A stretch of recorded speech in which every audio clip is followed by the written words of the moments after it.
Ito, amagi na ang lalagyan. Wow, anong nangyari na dyan? Ba't ganyan na? Viral ngayon ang reaksyon ng ina ng isang OFW matapos matanggap ang balikbayan box na galing ng LVC na padala ng kanyang anak na nasa Bahrain. Nagulat kasi ito ng husto nang buksan nila ang balikbayan box na basa at inaamag na.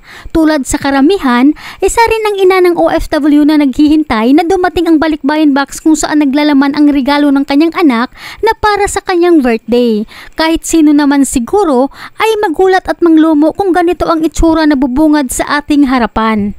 Pero ang nakakagulat, kahit natadtad na ng amag at basa ang balikbayan box, ay natuwa pa rin ang ina ng isang OFW. Narito ang buong detalye, pero bago tayo magpatuloy, huwag kalimutan i-like, share, subscribe at pahit na rin ang kampana for more upcoming videos. Salamat! Magbubukas kami ng padalang package ng anak ko. Ako, ito, amagi na ang lalagyan. Ano kaya ang laman nito? Maayos pa kaya?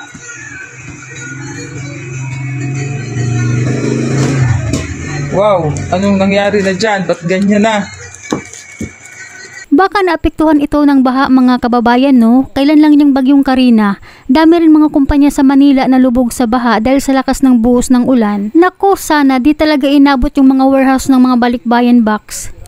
Dahil kawawa talaga yung mga nagpapadala. Ano ba nangyari na dyan sa padalang yan?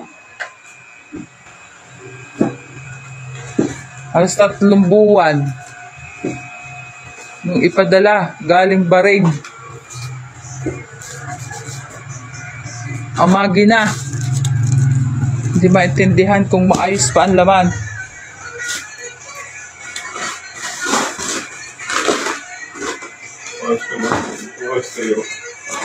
Basang-basa na. Pinaglagyan.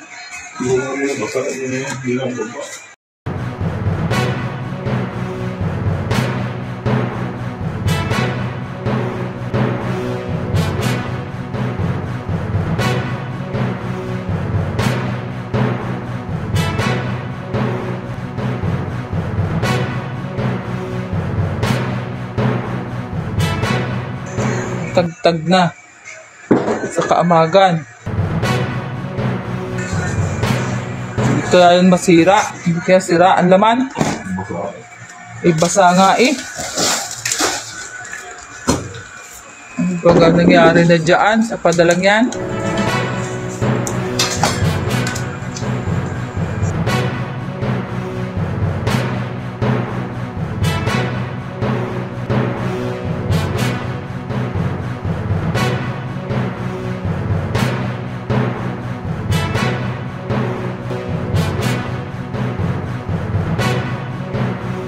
Ayan po ang laman.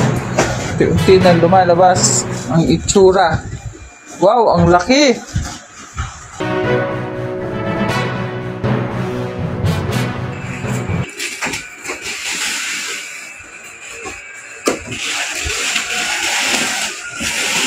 Wow!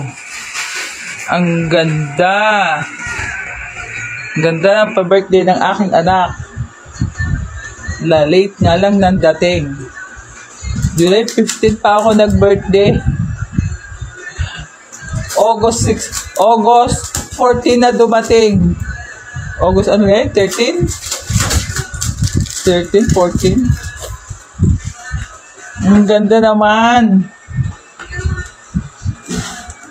Wow.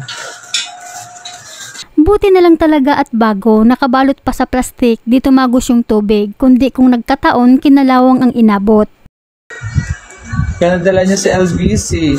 Kulang-kulang 3 buwan bago dumating dito sa amin. Buksan dito, buksan.